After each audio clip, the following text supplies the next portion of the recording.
Hello and welcome to the Newsmax Daily for Tuesday, February 13th, 2024, also known as Fat Tuesday or Shrove Tuesday, and it's National Pancake Day, but it's mostly a day of great significance, which we'll discuss a little bit later. And a reminder for all you procrastinators, tomorrow is Valentine's Day. Hint, hint.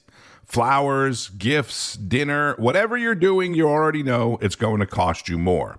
The latest reading on inflation showing consumer prices rose 0.3% in the month of January, 3.1% higher than last January, and higher than the 2.9% that analysts had expected. That is according to this morning's all-important CPI report, the Consumer Price Index.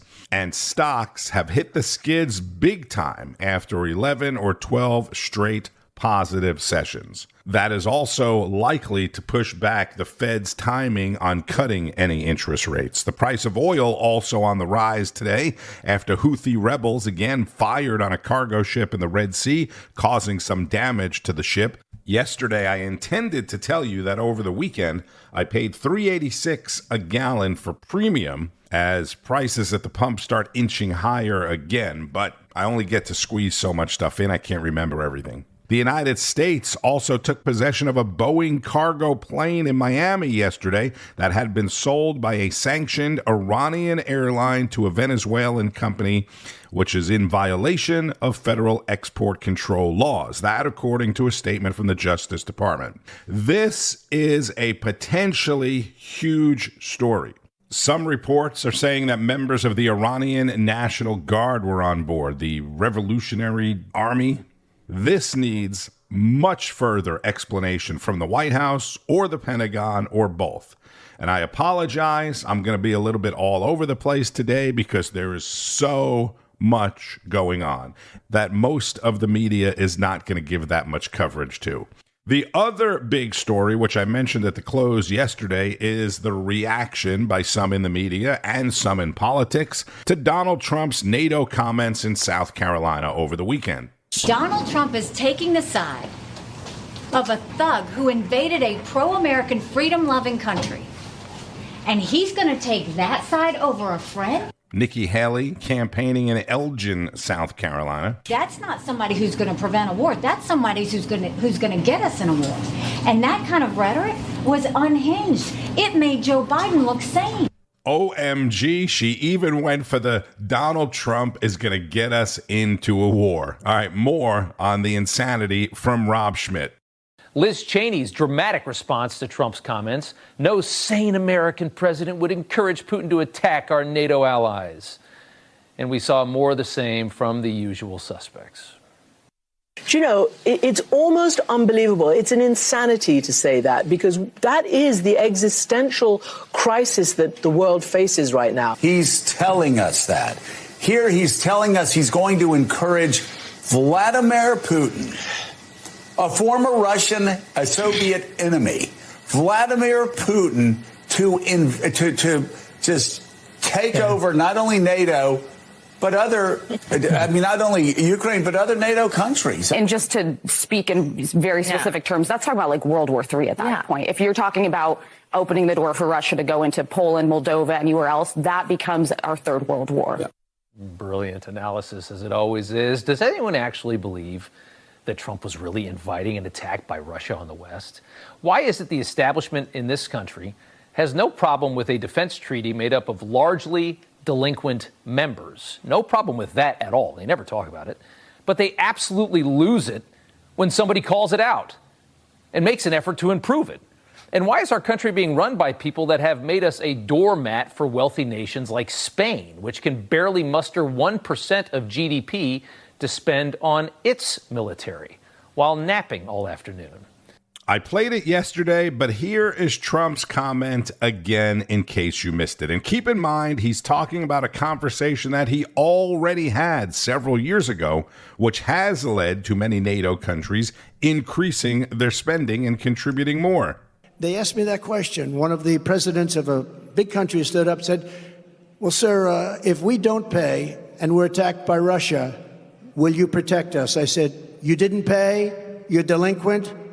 He said, yes, let's say that happened. No, I would not protect you. In fact, I would encourage them to do whatever the hell they want. You got to pay. You got to pay your bills. Now, most of us realize what this is, right? This is a businessman lighting a fire under NATO, seeing something he doesn't like in the numbers and trying to change it. Comments like this motivate nations who've gotten very comfortable spending less and less on their own national defense. Comfortable knowing if they get into a fight in the schoolyard, their big brother is Mike Tyson. The U.S. spends close to $1 trillion a year on defense. It is an ungodly amount of money. And with that money, we defend the entire West, not just ourselves, including many countries that would spend far more and be forced to spend far more if they weren't protected by us. Everyone in Washington ignores this, because most of them benefit from a larger military-industrial complex and more spending. The more money Washington spends, the better everybody in Washington does. And that's exactly the problem with Washington. Rob Schmitt tonight, 7 o'clock Eastern on Newsmax. And with that, let's go to Washington, where the Senate had another late night working to craft another spending bill in the form of aid for Ukraine. As sympathetic as I am for the Ukrainian people, I don't see how setting another $60 billion helps their plight. That's Wisconsin Senator Ron Johnson, and this from Ohio's J.D. Vance. At what point is enough enough? At what point do we say the war is a stalemate, it's going to end in a negotiated settlement anyway, let's stop wasting lives, let's stop wasting money, and let's get on with the peace? Speaker Mike Johnson has already rejected the bipartisan aid package. Let's go to Rob Finnerty and Charla McBride on Wake Up America. Cory Mills, Congressman, good morning. Good to have you on this Tuesday. First question about the bill. Does this have a chance at passing in the House?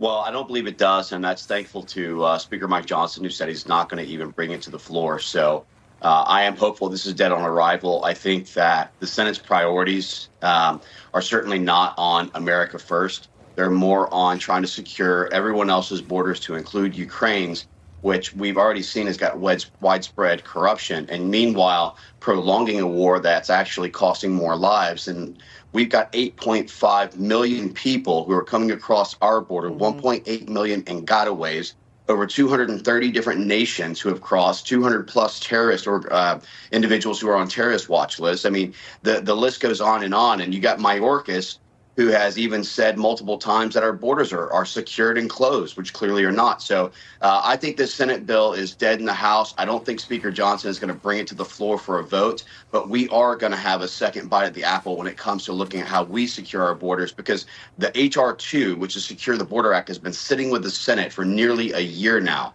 and they've refused to take it up. And what they're doing is they're prioritizing Ukraine over America. Well, I'm sorry.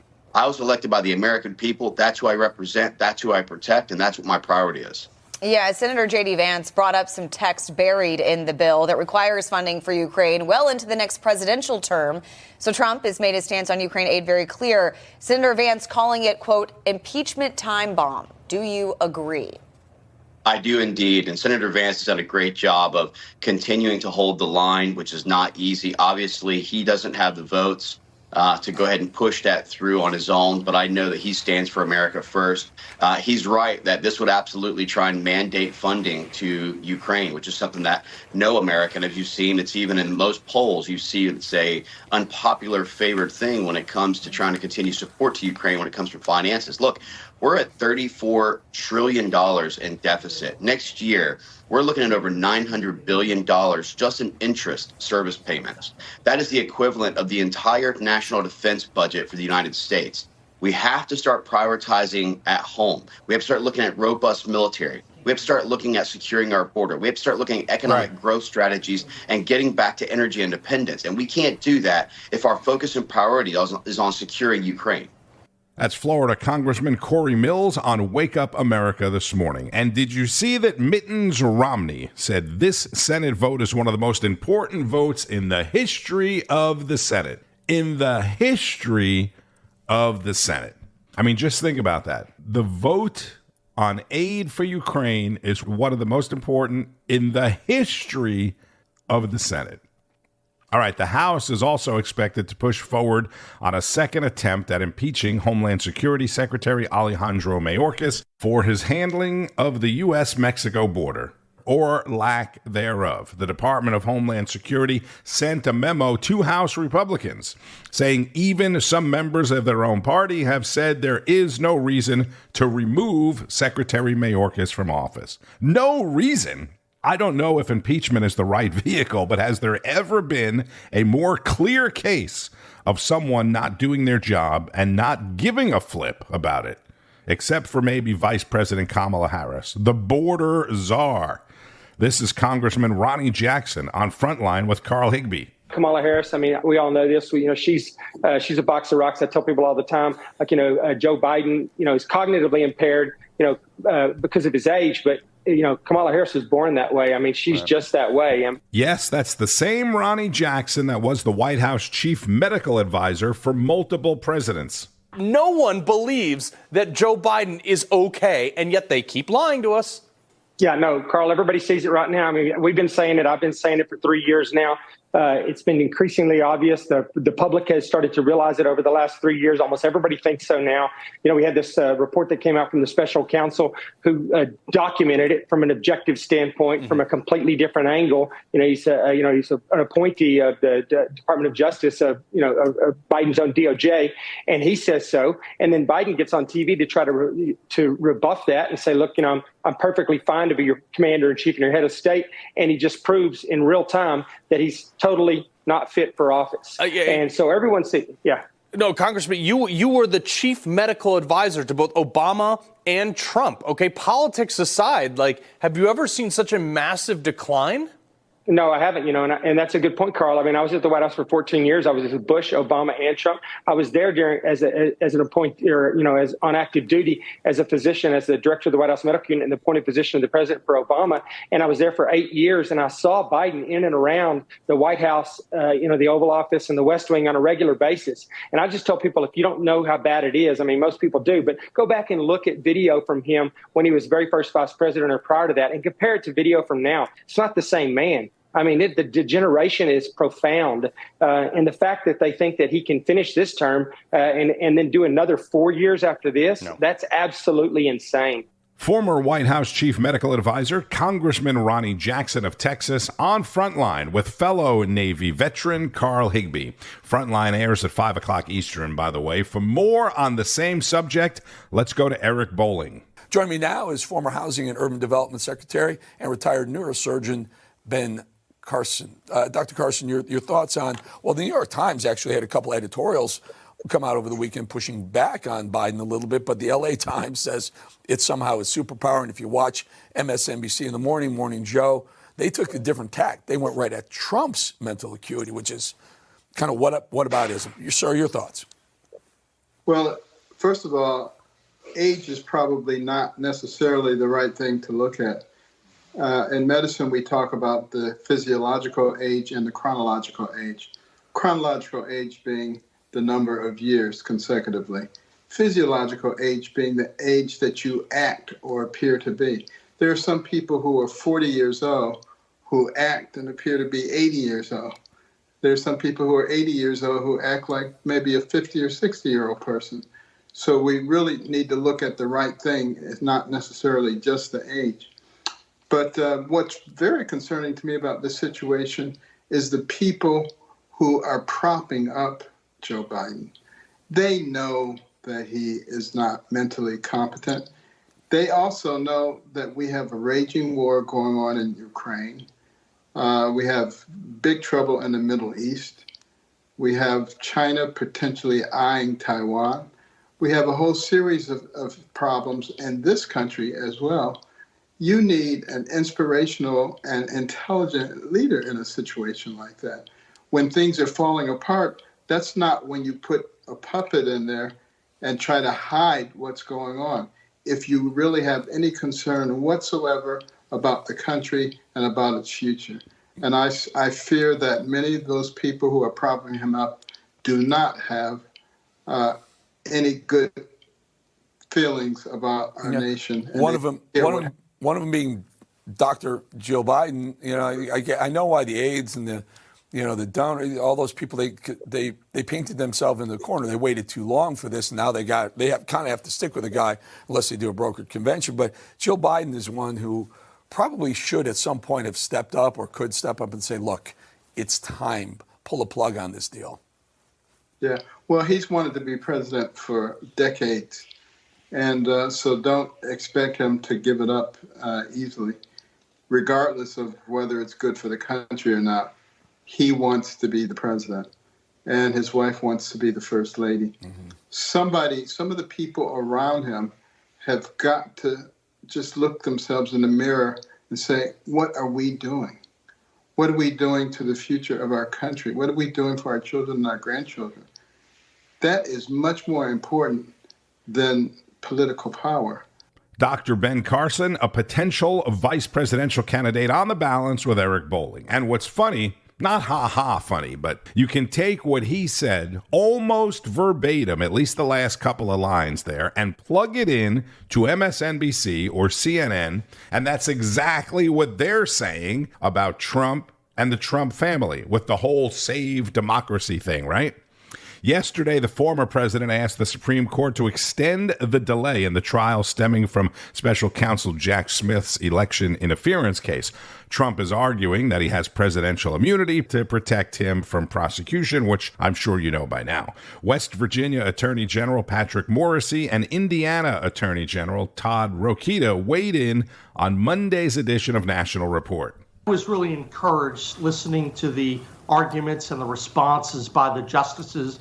I'm very hopeful we could see a 7-2, 8-1, maybe even a 9-0 decision. And I think that's because this is a very straightforward case.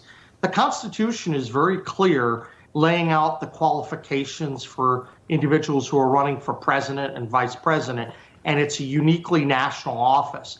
So this is one of these circumstances where the states can't add additional requirements. I think a lot of the justices focused on that fact.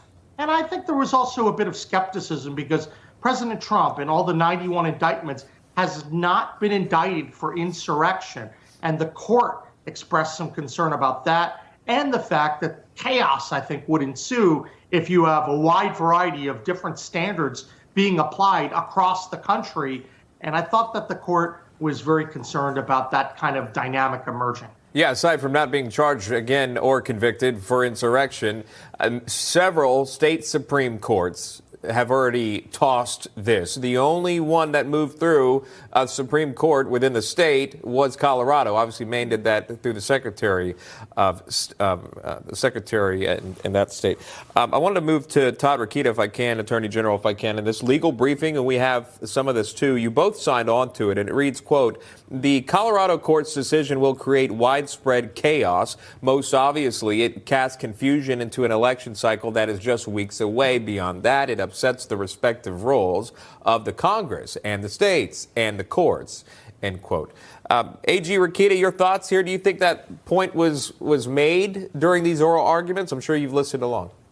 Yeah, I sure do. And the last time we were on your program, Patrick and I called for a 9-0 decision. And I'm glad to see that he's joining me almost in that now because it is very straightforward. Patrick and I co-led actually 27 states altogether. And our thanks goes out to all those like-minded states, those common sense states who agreed with our brief and said, you know what, this doesn't help. In fact, this dilutes the power of the Trump voter in our respective states if one or more states are allowed to take that candidate off the ballot. So there's a voter suppression, voter dilution, if you will, aspect to all this, because as Patrick says, you know, we got to remember there's only two offices in the country that this scenario affects, and that's president and vice president. And it's only those two is because every American citizen gets to vote for these two offices who's over the age of 18. So very unique circumstances. I think the justices, again, got it. It's a very straightforward case. And by the way, regarding insurrection, guys, not only was he not indicted for insurrection, he certainly wasn't convicted. And ultimately, under the 14th Amendment, what we argued is that it's quite clear that deciding whether someone was an insurrectionist, think Shays Rebellion, Fry's rebellion, all these rebellions we had around the Civil War era when the 14th Amendment came into place. It's for Congress to decide that. So in essence, it's a political question, not a legal one, whether someone's an insurrectionist. And we pointed that out in our brief. And for all these reasons, I'm looking forward to President Trump staying on the ballot in Colorado and the rest of the 50 states and territories. That's Indiana Attorney General Todd Rokita on National Report. Today is that special election in New York to fill the seat of ousted Republican Congressman George Santos, which I mentioned yesterday. Republican candidate Mazi Billup facing Democrat Tom Suozzi. This will likely be closely monitored throughout the day. A very important vote happening there in New York. I mentioned that the Open today is National Pancake Day, which, yes, means free and or discounted pancakes at IHOP, Denny's, and many other places, but is really about a lot more than that. Pancake Day is deeply rooted in the history of Christianity as a day that Christians would use up their food supplies and have one last feast before Lent. Lent, by the way, starts tomorrow on Ash Wednesday, which is also how today became known as Shrove Tuesday, initially a solemn day, and then it became Fat Tuesday, the celebration of Mardi Gras. Back in the day, Christians had to abstain from using butter, milk, eggs, and other animal byproducts during Lent. And I would certainly be remiss not to mention that today is World Radio Day. Long before TV, the internet, social media, and cell phones, the radio was our gateway to the world. Broadcasting news, sports, entertainment was often and sometimes still is the only means of information and communication during natural disasters and other life-threatening emergencies. Some other Newsmax hosts like Greg Kelly, Chris Salcedo, Howie Carr for sure, Todd Starnes for sure, who also have a passion for radio, I'm sure will be reminiscing about World Radio Day today. Make sure you watch their shows and all the other shows on Newsmax to keep up with the news all day, and there is plenty of it. Newsmax is available on most major cable systems, and make sure you have Newsmax Plus. Go to newsmaxplus.com, get signed up. You can get a free trial if you're not already getting Newsmax Plus. It includes all of your favorite shows and analysis, documentaries, special programs, and more. Newsmaxplus.com. I'm Tony Marino. Thank you, as always, for listening to the Newsmax Daily. Continue to share it with your friends and family. You can always reach out and comment at radio_Marino or at Newsmax or at Newsmax Podcasts on X. Enjoy the rest of your day. Keep in mind the meaning of the day, and keep in mind that tomorrow is Ash Wednesday and Valentine's Day. Most importantly, keep on fighting the good fight. News breaks every minute, every day. You need the app, the Newsmax app. Find it free on your smartphone store. Then watch us anytime, anywhere. Kelly over at Newsmax, the Newsmax people have been really, really terrific. Newsmax has been terrific. President Trump is right. Millions are tired of Fox, and they're switching to Newsmax Plus. It's the fastest growing streaming service in America. You don't need woke Disney and Hulu anymore. Just get Newsmax Plus. Watch the best shows like Greg Kelly, Rob Schmitt, Greta Van Susteren, and Eric Bolling. And get incredible analysis from Dick Morris, Alan Dershowitz, Carrie Lake, Mike Huckabee, and more. It's free to start. So go to NewsmaxPlus.com now to sign up and watch Newsmax anytime, anywhere.